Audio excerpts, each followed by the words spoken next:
The original Mario Bros. Was released in 1985, and the entire world went Mario crazy. Go get some sausage. I'm gonna get some spaghetti. We put spaghetti in the sausage. But like everything successful, everyone wanted a sequel. But how could you make a sequel to one of the best video games in history? That's when Miyamoto went to work on the sequel, and he took some inspiration from Mario himself. He took some mushrooms and started programming.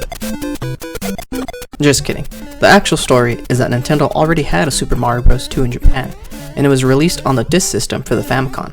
It was basically a continuation of the original Mario Bros., but it was deemed too difficult for Western gamers. So Nintendo ended up changing some things around from an existing game called Doki Doki Panic. They thought, those dumb kids won't even notice. And we did it. So they changed some sprites around, tweaked a few things here and there, and added one final touch. There. Now it's art. Mario Bros. 2 released in the West in 1988, and it was a commercial success. The Japanese Mario Bros. 2 was later released in the Mario All-Stars collection on the Super Nintendo as Mario the Lost Levels. But as a kid, I always thought something was off about this game. It was just weird. The opening level has you falling down from the sky, and right away the game feels different than the first Mario game. I actually had already played Mario Bros. 3 and Super Mario World, so coming back to the second one made it seem even more bizarre. Maybe someone who played them as they released didn't mind the changes as much, because after all, it was a new Mario game, so it had to have some differences from the first one. Now the core differences are, you can play as 4 different characters. You have Mario, Luigi, Toad, and Princess Peach. Mario is the balanced character, Luigi can jump really high, Toad is fast, and Peach can hover in the air for a bit. The enemies in the game are pretty much all new, with some characters making their Mario debut, like Shy Guy. Shy Guy in this game looks weird. I know he's supposed to be walking on 2 legs, but for me it looks like he's walking on all 4 like a primitive Shy Guy. It looks like something out of the Thomas the Train cartoon. You can also rip roots out of the ground and chuck them at enemies, or you can lift enemies over your head to use as a weapon. It's really fun hitting a combo or just launching enemies into a void. It seems odd that there are no question blocks. The mushrooms in this game give you an extra heart, but you have to open a portal to another dimension to obtain them. Why? And the coins here are also used to play a slot machine after you reach the end of the level to win extra lives. They're completely random. This one wins, but this doesn't win anything. And in the very first level, you already encounter a boss battle, and it's another new character, Birdo. You have to defeat Birdo by throwing its own eggs at it, and at the end of every level, instead of a flagpole, you have to collect this orb and go into a bird's mouth. You know, just like any normal person would exit a room. There's also this creepy mask with a smiley face that starts to follow you around whenever you grab a key. I thought this was a kid's game. It was pure nightmare fuel. Now as the main core of the game, you can lift all sorts of things to launch at enemies. But you first have to stand on them though. Imagine you had to stand on something to pick it up. There's my buck. And you can also ride the enemies. You can go on Shy Guys, the birds, even Birdo during the boss battles. And then the next boss battle is Mickey Mouse, which you have to throw bombs at. And the music for all these boss battles is actually kind of anxiety inducing. It sounds like you have to turn in an essay at midnight and it's 11:55.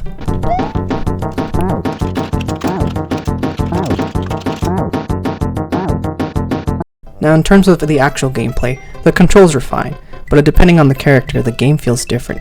Since Luigi can jump very high, but he's also kind of slippery. And that's where the game makes you decide which character is suited for the level, and you can change characters after every level.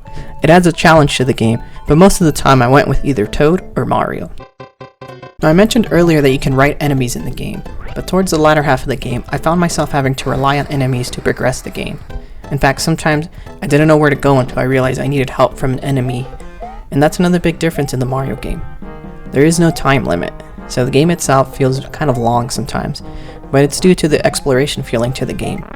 Other Mario games have you rush towards the end if you're running out of time, but in this game you can take your time and explore. Maybe it's not the game that's weird, but just the mechanics it implemented that were never again repeated in later Mario games.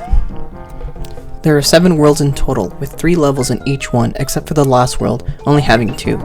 I fought countless Birdos, and there are some other bosses like this dragon boss. In fact, you get so comfortable with defeating bosses you let your guard down. After I defeated Birdo for the 1,000th time in this game, the exit became a boss, and it struck me by surprise. Maybe I've been too harsh in this game. The little plot twist was awesome, and it made me paranoid of everything else in the game. In fact, In the last world, it seemed like the enemies were no longer trying to attack me like they did before.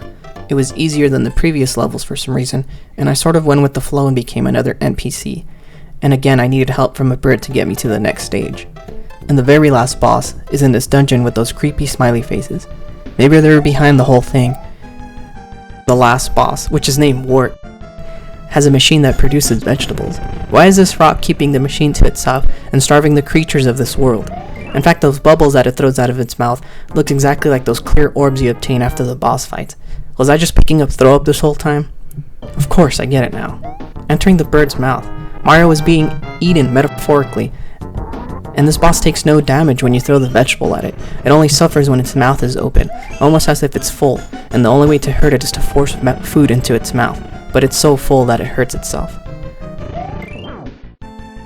Meanwhile, the birds are killing themselves to try to take you with them because they are so delusional from starvation. And finally, after about 6 hits, you defeat Wart and Mario frees what looks like those flying enemies from before. Maybe my theory isn't too far-fetched. The last cutscene does show creatures of the land kicking Wart out and they're all cheering for you. It even shows a counter. I don't know what the numbers mean, maybe levels completed or lives used by each different character. So maybe the kingdom in which the game took place needed not just Mario, but Luigi and Toad and Princess Peach, and only together could they defeat the main villain.